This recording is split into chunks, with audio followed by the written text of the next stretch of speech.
So Taylor gets the shotgun set, gives it to Jack. Here he goes. He's got blockers out in front. There he goes. Jack is running the midfield. And he Listen to crosses this crowd. midfield. He's crossed the 40, As Jack and the 30, the 25, the 20, the 15, the 10. As I mentioned, Hoffman's he's really across been the 5. adopted by this football Hoffman team this scoring quarter for the time. red team. Oh, wow. What a moment.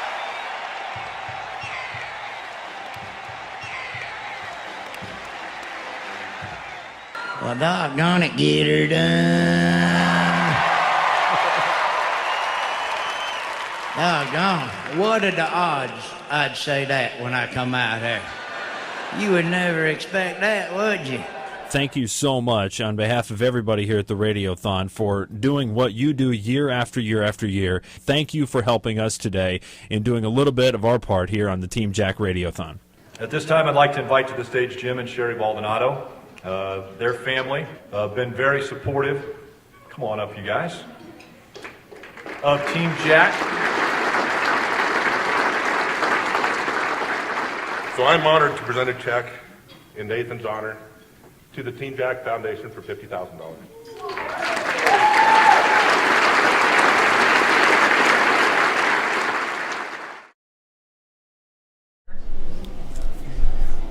There you go. Oh, he's just a ornery, fun kid. Is this thing on? Loves those prank jokes and all that. Wow. Football was his thing. He did midget football. We loved watching him play football. I started way back in 6th grade. I was put on the Chargers, and the 1 year I was there, we won the championship. Yeah. High five.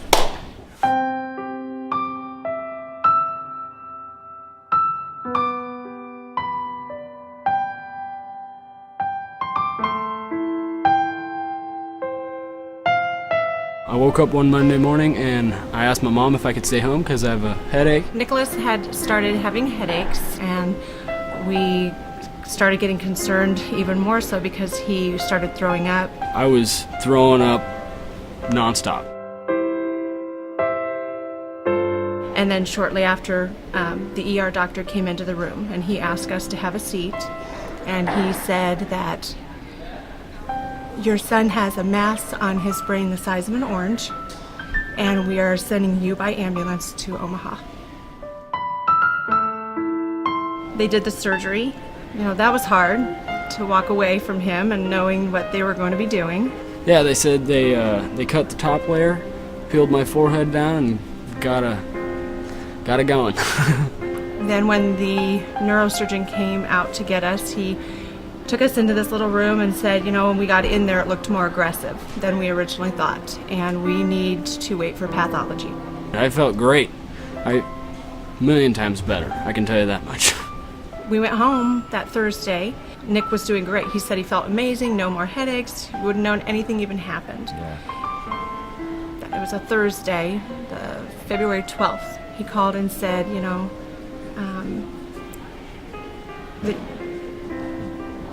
that Nick was diagnosed with grade 4 glioblastoma, which is a very aggressive brain cancer that has a high reoccurrence rate, and that there currently is no cure for. That he would need him to start radiation and chemo immediately. And he lined us up with Dr. Abramowitz here at Children's Hospital.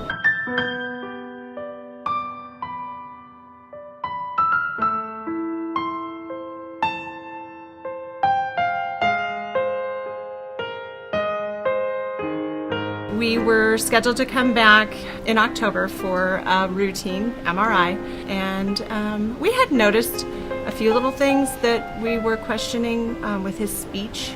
He would kind of fumble some of his words. I just wasn't feeling right. And I don't know how to explain it. So we were a little worried going into this next MRI, and then a week later they called and said that it is tumor regrowth. Because of where it was located, Dr. Abramowitz told us that Nicholas wouldn't survive. So that was hard. But he did. Nick is actually an awesome kid, and he was always fun to be with. So we always joked around quite a bit. He has been through several things, and his family has been his stronghold. But it takes a village. My grandmother once told me, it takes a village to raise a child. It takes a village to cure a child. So we all are in this together. And that was hard for Nick. He had a hard time with this surgery. A lot more sluggish coming out of it and Yeah. coherent and stuff. Dr. Abramowitz was concerned because he wasn't answering questions right. They asked him at one point, Nick, do you have any brothers or sisters? He said no. And he clearly has a sister. But that was horrifying for me to see the look in his eyes when you're asking him a question and he's just looking at you like, I don't understand. But the way he describes it, he says, Mom, I knew the question, but I couldn't get it to come out. I just couldn't get it to come out. So that scared me. So I just kept praying, you want your kid to survive the surgery to begin with, but you want the same kid coming out of that surgery that went in. So, and those are, some of the different possibilities with this type of cancer,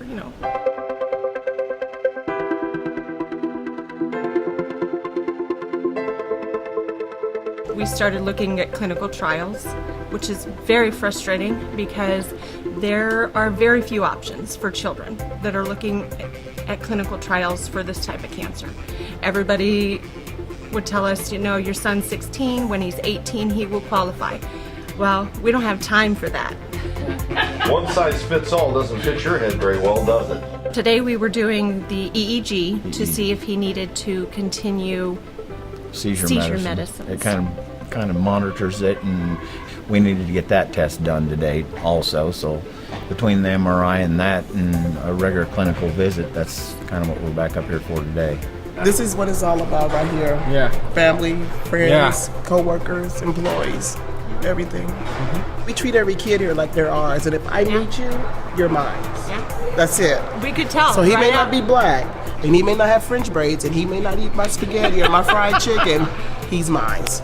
Team Nick! Woo! That's enough. He's an awesome, awesome kid. Has the most positive attitude about everything in life, and, makes all of us here feel very special when he comes to visit. How are you, my friend? Great. You're great? Awesome. I like that. Having that support in research dollars is so important to make sure that those things that are coming up the pike become reality so that we can make the lives of these kids affected by childhood cancer and by childhood brain tumors much more positive.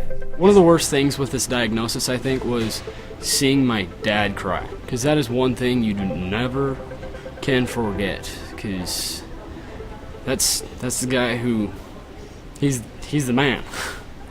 Nicholas has never once complained about this entire situation. He's more concerned about us than he's concerned about himself. When he saw how hard we were taking this, it's like he would go out of his way to make us laugh. Yeah, he's never once complained, he's never once cried, he's never once said, why me?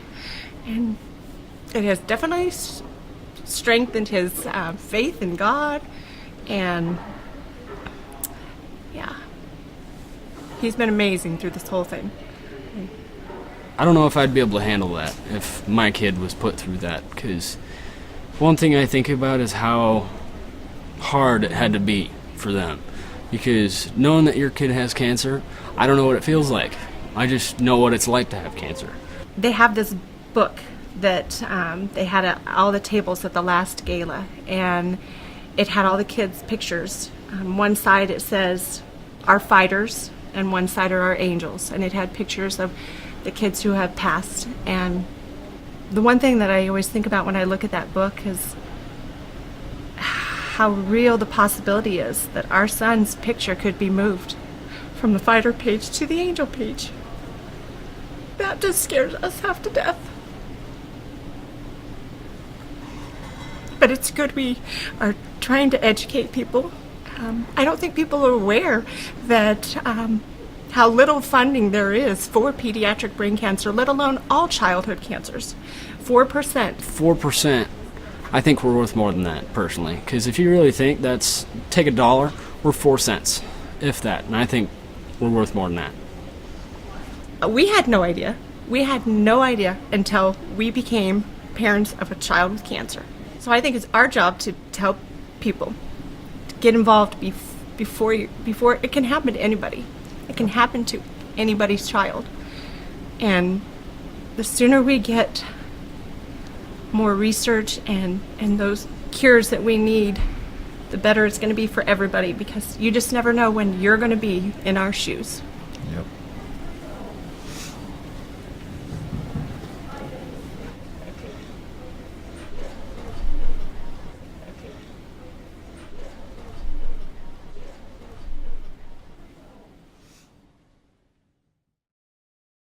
He's the happiest kid you're ever going to meet. His laugh is 100% contagious.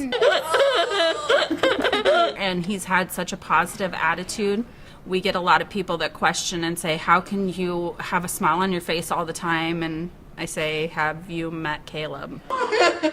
Is there anything you want everyone to know about you? Yeah, brain cancer. Brain cancer? You had brain cancer, yep. But you beat it, right? Yeah. Yep.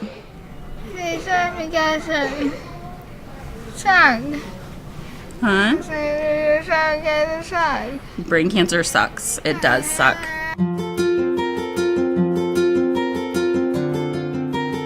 Caleb was diagnosed with a GBM brain tumor at the age of 4, 11 years ago. He just started having these episodes where he would wake up at 2 or 3 in the morning and vomit everywhere, screaming that his head hurt. They sedated him. They went and did the MRI, and then we're sitting there kind of waiting for him to wake up, and the nurse and the doctor walk in with tears rolling down their face. And she said, Caleb has a golf ball-sized brain tumor.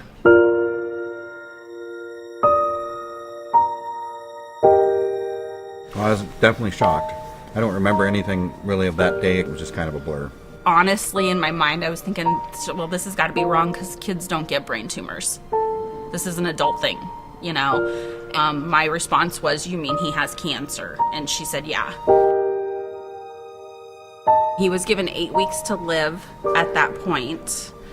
He had 7 surgeries that first month, 2 of which were the craniotomies to remove the tumor, 6 weeks of daily radiation treatments, 18 months of chemotherapy.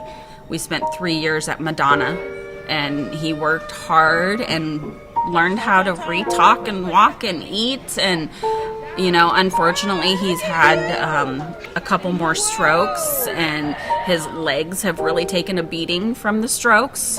Have since had clean scans ever since. Never, the cancer has come back. We've never had a reoccurrence. So, if you don't believe in miracles, there's one sitting right in front of you. You are their miracle.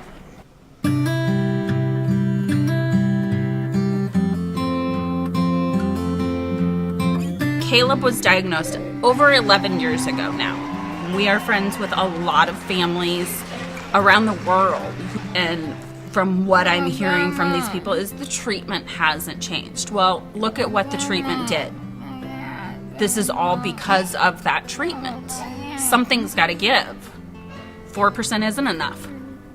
I mean, is it enough for your child? No, it's not enough for mine. So there's got to be more we can do.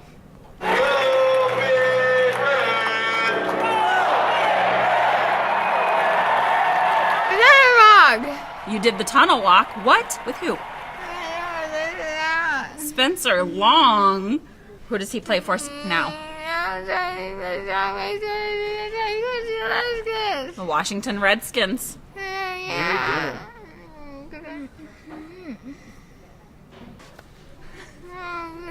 Hi, Caleb. What's up, everybody? Didn't know you were going to be here. Yeah. How you doing, buddy? Hard to hide him, isn't it? Hi, Donna. How you doing, bud? Good. Good to see you. Do you remember the tunnel walk? Do you remember that? Because I do. To this day is one of my fondest memories in Nebraska, and I'll never forget it. And I happened to be partnered up with Caleb here, and we had a good time. Give me a high five. Yeah. Caleb, I think we saw when we walked in, he's a big joker. Most of all, Caleb's a heck of a fighter, and I look to Caleb for strength and what he's going through and how he's been able to get through it and his family and stuff like that. So it's been pretty special for me, whether they know it or not, from afar. We just want to thank everybody that we've met through this journey. This Team Jack family means so much because we're not alone. We're all not alone. Oh, I'm sorry. Now you did it. I'm sorry. It's okay. I'm sorry. It's alright. I'm sorry. We want to thank all the players who have put their time and energy into this cause, because it makes a difference for all of the kids. As Caleb mentioned, doing the tunnel walk with Spencer Long, that was, God, 5-6 years ago, and it's the highlight of his life. It's the one thing that he brags about to everybody. So thank you, Spencer, and thank you all of the Husker players who have gotten involved in these kids' lives. It means the world. I'm sorry.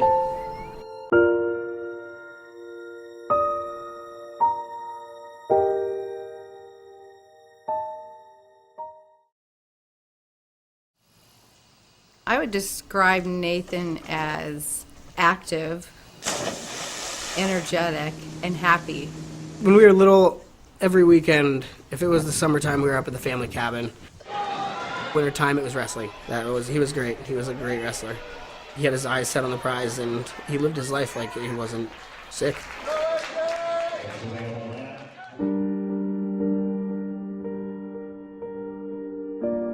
He was 15 years old, and he had been outside playing basketball with the neighbors, and he said, I have this head pain, Mom, and it's kind of like, not like a headache, but it's like a 3 to 5 second like short pain, and then it goes away. I knew there was something that wasn't right.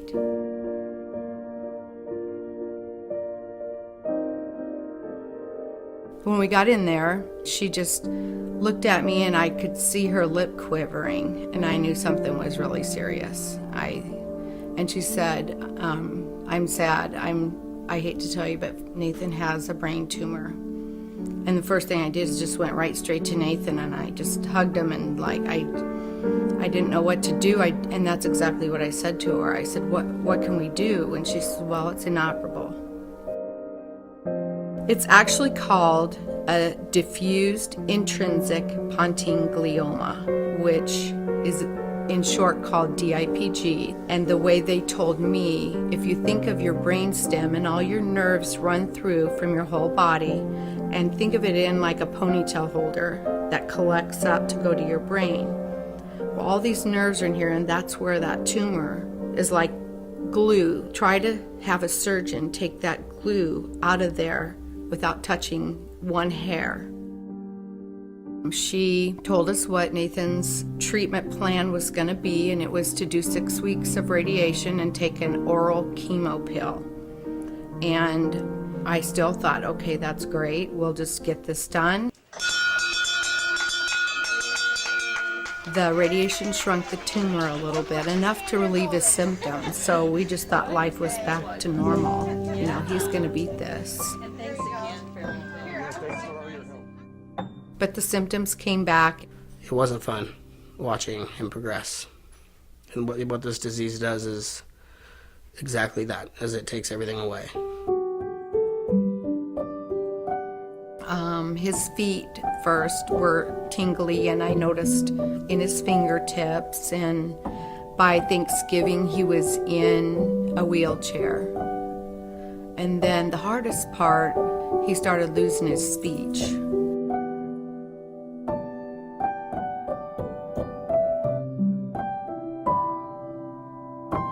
It's just sad because, you know, to slowly watch him, the vibrant child that he was, it just picked away at him, you know, one nerve at a time.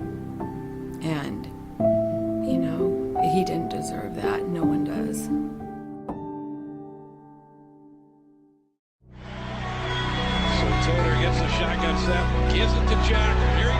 sister mentioned to me about Team Jack was started, and it was after this little boy that had been diagnosed with a brain tumor. And I thought, I'm going to connect with Team Jack and see if I can raise funds. And that's how our now annual fundraiser has grown, and I'm very proud of what it's turned into. We do Neon Night for I can't even say it anymore. The name of it is called Neon Night for Nate. We do these bowling benefits.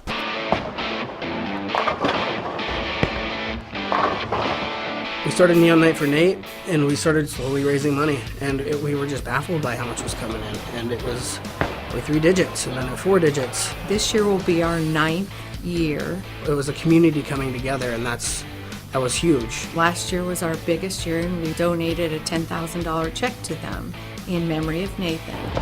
Andy has asked me, why do I stay with this? And I said, because my goal is to take care of this tumor that took my son. I'm not stopping, and, we shouldn't. We need to keep, raising funds. They're changing the outcome of child's lives for the better. I did talk to the doctor that now is in Omaha, Dr. Swartz, and the things that he has told me that has changed in the past since Nathan's passed away. I'm so happy. When Nathan had his, they couldn't even take a tiny piece of tissue out to study. They now do that. So that's something that has, come out of our funds, I'm sure, with the donations. So, we're making a difference.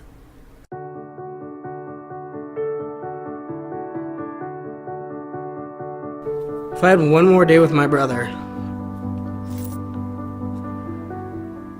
he's got a nephew now, which would be great for him to meet his nephew.